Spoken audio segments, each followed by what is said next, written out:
का हाल बा भाई लोग। तो उम्मीद करो थोकम रो सब बढ़िया बन जाए। रो सब हमारे चैनल पे नए बनी तो सब्सक्राइब कर लीजिए। तो आज हम बतलावल बने हमने के ट्रेंडिंग स्टार खेसारी भैया के बारे में और पवन जी के बारे में। तो खेसारी भैया के अभी जल्द गाना एकदम रिलीज भइल, एकदम खतरनाक मारा चॉकलेटी सड़िया एकदम धांसू बा। वो पवन जी के गाना एगो रिलीज भइल बा, देखी जाए पहले पोस्टर। मर्दे पवन सिंह इहे कहलन मर्दे लगा खेसारी तू हई आज भी छठ गा दिल मर्दे। अब देखी जाए पवन सिंह गा दिल बड़ा कहाँ गुल समझ रहे हो मर्दे लगा निकल कहाँ गुल छठ पूजा मर्दे। यही बेरा छठ पूजा गा दिलन, इहे कहलन खेसारी भैया खेसारी तू गा दिल ए मर्दे तू गईले बड़ा छठ पूजा। तो मर्दे देखो व्यू देख लो तार 55,000 बा, इनकर 72,000 बा मर्दे।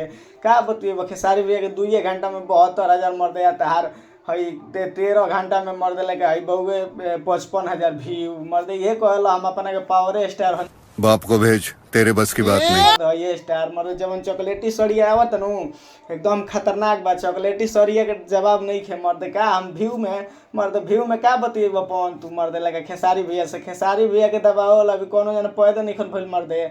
खेसारी भैया उहन कहत नहीं व्यू में तू ना बतिएबा ठीक बा। ये देख लो 2 घंटा में खेसारी भैया के मर्दे 72,000 व्यू गइल बा। वो तार 3 घंटा में 13 घंटा में मर्दे ही जाता 55,000 व्यू गइल बा। ई ना देख लो मर्दे। ये छठ पूजा गाना निकलत तो देखियो खेसारी भैया के छठ पूजा रिलीज होई तब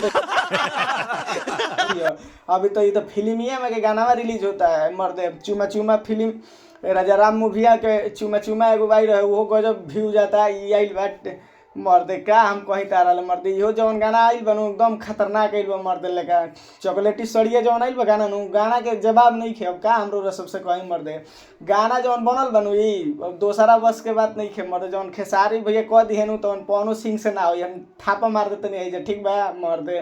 का पवन सिंह अपन आपके बतिया वालन मर्दे लेके आई जा ये कहलन छठ पूजा अभी गा दिल मर्दे। तू का कइला तू का दिल छठ पूजा ई देखी जा रो सब का कइले बने पवन सिंह। व्यू घंटा लिखे गुल 13 घंटा में 55,000 व्यू गइल बा। ये व्यू हो मर्दे। खेसारी भैया के देखो ई मर्दे 1-2 घंटा में मर्दे जब 72,000 व्यू गइल बा। अभी ट्रेंडिंग में चली, अभी जस्ट ट्रेंडिंग में जाइबे करी मर्दे लगे दोसरा बस के बात नहीं खे ठीक बा। खेसारी भैया जब ना करे तब तो हम लोग कह दिए मर्दे।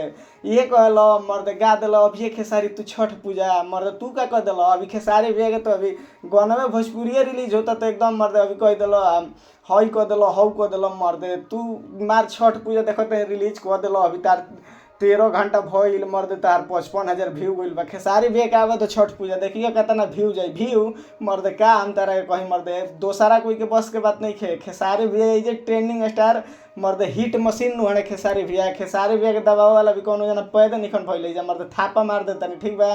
खेसारी भैया के दबाव वाला अभी कोनो जना फायदा नहीं मर्दे। चॉकलेटी सड़िया आता ना खतरनाक गाना आइल बनू। अब का हम कहीं अभी टीजारवा आइल बा देखी जा। अभी थी आवत जौन का लाइन गाना मर्दे 21 तारीख के एथी गाना आज फुल वीडियो मर्दे। खेसारी भैया के दबाव वाला पवन तूहो नहीं खम मर्दे लगा जान गुलो मर्दे। अपना आपके का बुझत तू मर्दे अपना आपके बड़का सिंगरे बुझत हाई बुझत 55,000 व्यू पे 13 घंटा में उतर आइल बड़ो। खेसारी भैया के देखो इधर 2 घंटा में 72 मर्दे। अभी 1 नंबर ट्रेंडिंग नंबर 1 पे चली मर्दे टॉप म्यूजिक पे जान गुलो मर्दे भाई।